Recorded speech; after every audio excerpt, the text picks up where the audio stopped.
10 cars, 8 laps the distance.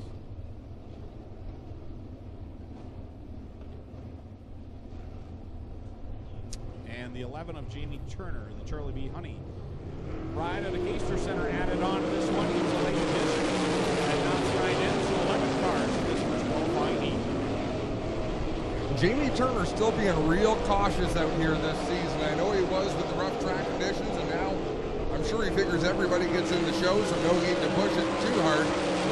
Someone who is pushing it out of the front of the field, Glenn Styres, hit the loud pedal, and he is gone by half a straightaway. Glenn's had a rough couple of weeks to start the season. He's ended up upside down 2 weeks in a row. He'd like to get that monkey off his back.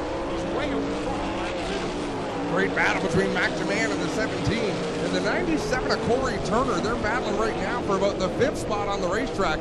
DeMan went to the outside, couldn't make that work. Now he's trying the bottom. Glenn Styres set the score at pace right now. He's got the rookie Mike Thorne right in behind him in the 2nd spot.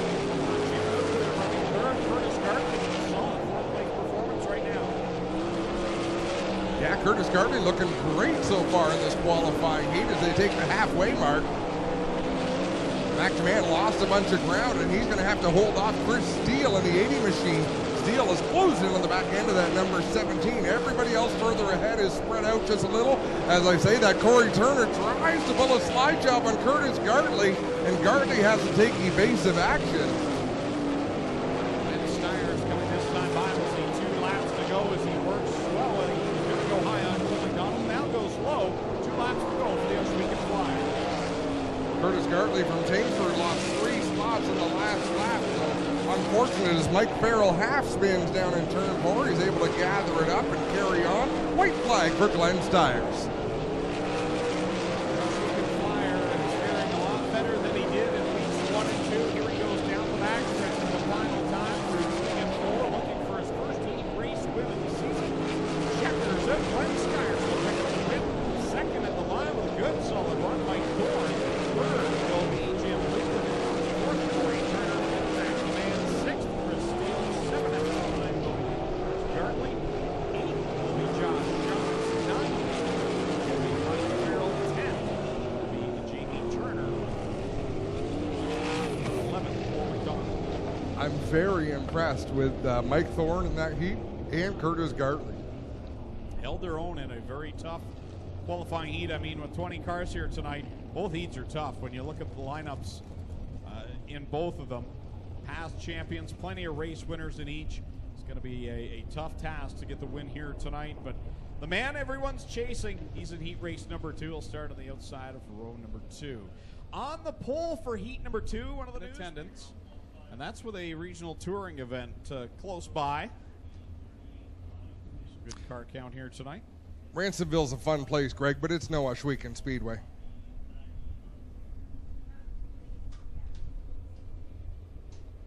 That was one of those comments you'd like a reply to, but it's okay. It's early in the night. You burn your bridges.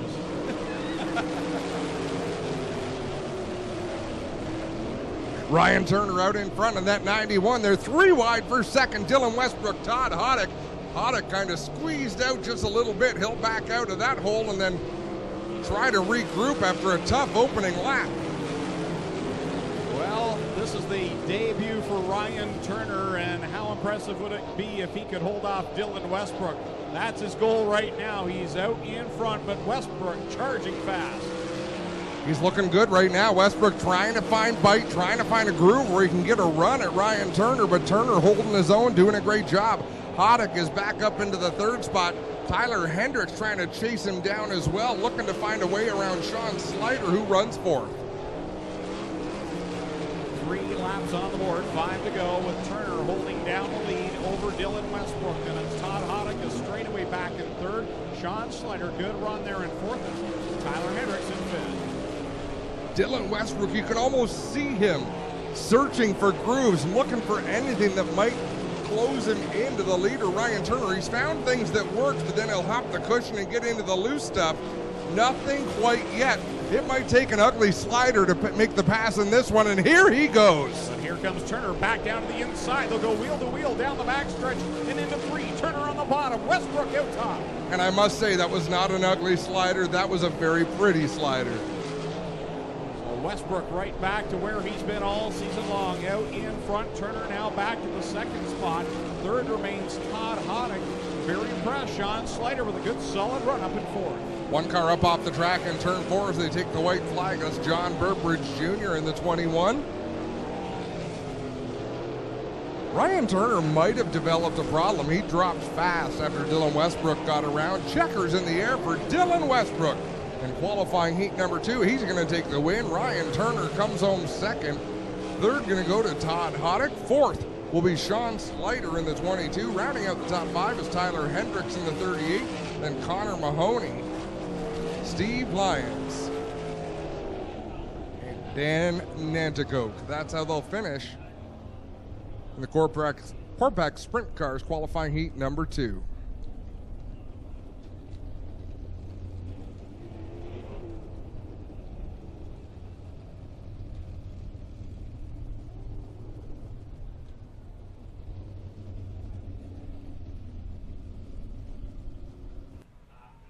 Here's a look at your starting lineup for tonight's 20-lap main event. Starting on the pole out of Cheektowaga, New York, the Casey's Truck Salvage, Fiberworks Composite, Merzak Enterprises, 49 of Todd Hoddick, lining up on his outside. 2 for 2 here in 2018 out of Scotland, Ontario, and the Bradshaw Fields Oshwegan Speedway Aero Express, 47X, D-Dubs, Dylan Westbrook. Starting in third out of Caister Center, the KT Tobacco Town Line Variety Silo Wireless, number 97 is Corey Turner.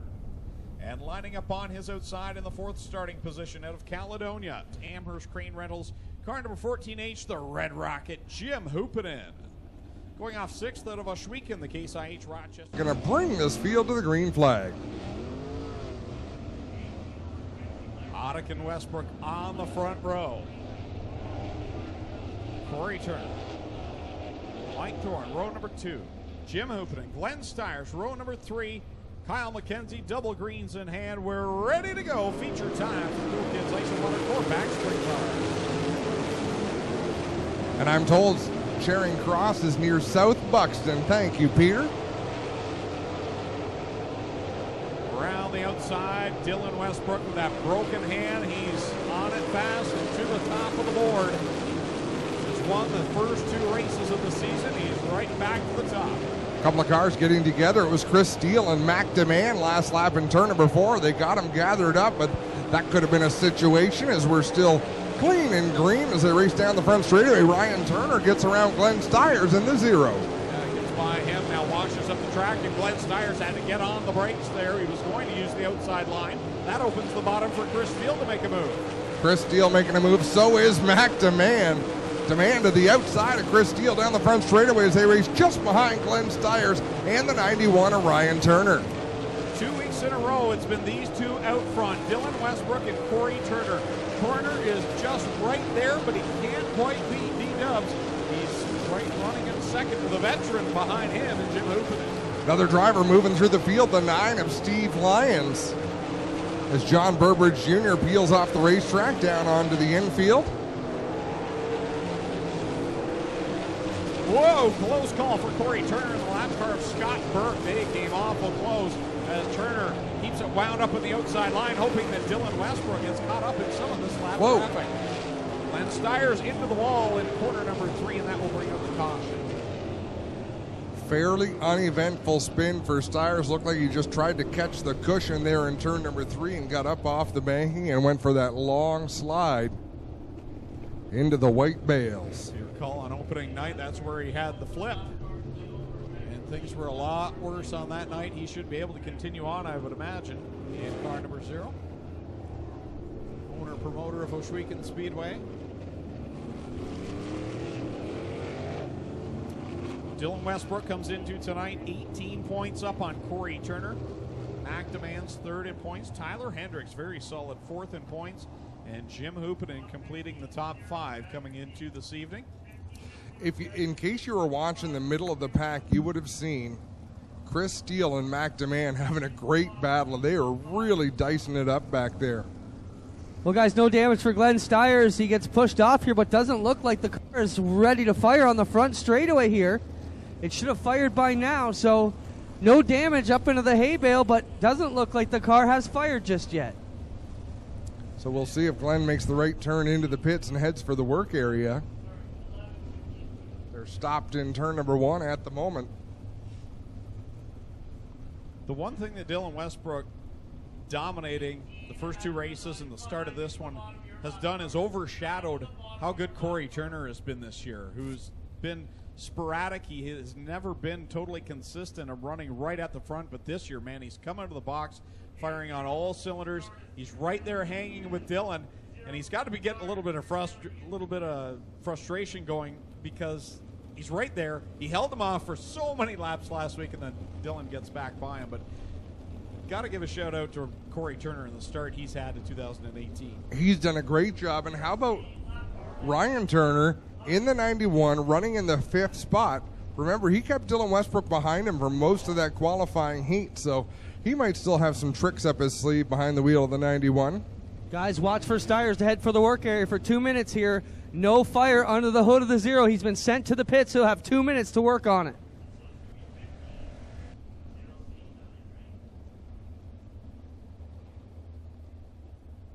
So the Styres number 0.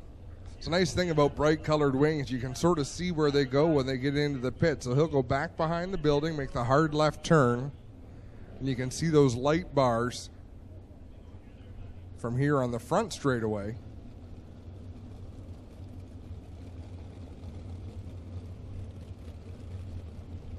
And of course, I didn't look to see where Clinton Jeffrey is. Did he follow him back into the pits?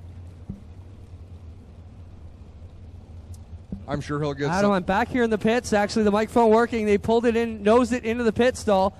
They are taking a quick look under the hood here. They are going to take every bit of their 2 minutes they can get until we get the deal. Glenn looks like subtly working his way around. I think we'll see better things out of him as the season goes on. He'll restart back there in position 6. Dylan Westbrook will set the pace off of corner 4, single file past the restart cone. Corey Turner in tow. Turner races him down the front stretch. Westbrook running the low line. Corey Turner allowing that car to drift up. And look at McDeman up the outside. Makes a pass of 2 cars down in 1 and 2.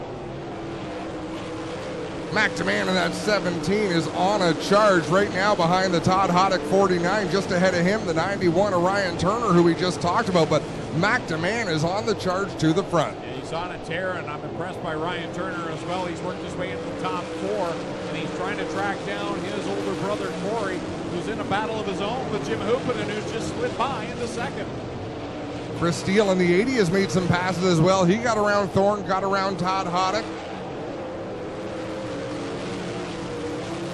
And now McDeman goes to the outside of Ryan Turner. That's a battle for 4th spot in 1 and 2, and DeMann squeezes to the outside of Ryan Turner between Turner and the backstretch walls. We got a slow one down the front stretch. That was a close call for McDeman. Looked like a shock or something broken on the right rear of the 15. Dan Anacoke, or maybe a right rear flat, but nonetheless, everyone gets by. I don't know what McDeman's car has for a setup, but that thing is rolling through 1 and 2 faster than anybody. Watch him gobble up distance on Hoopanen. Yeah, here he comes charging on the top 3. 3rd last week. He needs 1 more spot to duplicate that. Here he comes on Jim Hoopanen, so much faster at this point of the race. Unbelievable. Now he goes to the bottom. I think he thought that Hoopanen was going to run the top, because if McDeman had run the outside, I believe he would be in the 3rd spot by now. Man will get the momentum built back up. Meanwhile, your leader works down the backstretch. He's gotten by Mike Farrell. Now will work on the outside of Jamie Turner. About 20 car lengths ahead of 2nd place Corey Turner. 3rd place right now is the 14 of Jim Hoopanen, but here comes McDeman. He's got the momentum built back up. Look at that through 1 and 2 up to the outside. He'll try to get the run on Hoopanen this time. That car is hooking the top of this racetrack like crazy. Now Dylan Westbrook, DeMann's going to need a yellow flag probably to catch 2nd place Corey Turner, although there's a lot of traffic up ahead of him as they thread the needle below Mike Farrell. I was just going to say it would be interesting to see what McDeman can do with the caution flag, but right now things clean and green as Corey Turner 2nd place mired in traffic. Jim Hoopanen's been able to sneak back by on the bottom and send McDeman back to 4th. crafty veteran is Jim Hoopinen in demand. I mean, that is just a wild line that we've seen Dylan Westbrook run many times around here, but nobody else is using it tonight. Here comes Dylan Westbrook. 2 laps left to go for D-Dubs, the defending champ, looking to make it 6 feature wins in a row here in 360 competition. McDeman almost ran out of banking last time in 3 and 4 again with a huge run on Hoopinen. They'll see the white flag for Westbrook. Oh, and McDeman got up out of the groove. He loops it around. Avoids hitting the bales on the outside of 3 and 4, and the yellow flag flies. Holy moly, what a show. 2 cars come to a rest up there as Mike Thorne also comes to a stop. There we see McDeman and Mike Thorne involved separately. There's the caution flag we talked about, but McDeman's not going to be a part of this restart, at least for a challenge for a win. No.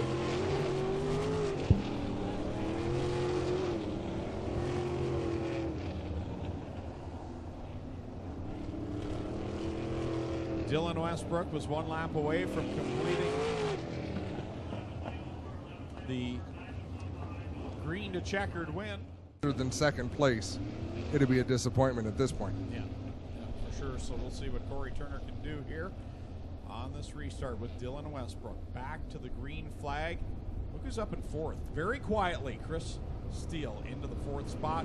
Green and white at the same time. Single file passes the cone. 1 last shot for Corey Turner. Did not see that coming. Turner with a slide job on Westbrook. It didn't work, but a hell of a move. He's going to try it again down into 3 and 4. Down to the bottom he goes. Up to the cushion. It's Westbrook to the win. Well, he didn't get the win, but he made it entertaining. Corey Turner comes home in 2nd. Jim Hoopinen will be 3rd. Chris Steele 4th. Ryan Turner 5th. McDeman will drive it home to a 6th place finish. Oh, Make boy. that Sean Slider 6th at the line over McDeman 7th. Tyler Hendricks 8th. 9th, Mike Thorne, and 10th, Todd Hoddick. I used to fight with Clinton Jeffrey. I used to argue about how a slide job is one of the best moves in racing. And that showed it. I mean, that was a beautiful move. Westbrook could see it coming, but it forces Westbrook to change lanes to make a decisive move, and he did. And what a show. What a battle for the fans there in that last lap. Give it to Corey Turner. He gave it all he had, and almost the exact opposite of what you said and what I agreed with, I thought would happen. Is what happened on the drop of the green flag there and made it so good. And I love being wrong because you have to guess. You have to use your... We watch a lot of races. You expect one thing to happen, something else happens. That's what makes it fun. What a finish. Great finish, and Dylan Westbrook will make it 6 in a row in regular competition. 3 straight for D-Dubs. Want to thank Lone Wolf Fireworks for providing those fireworks.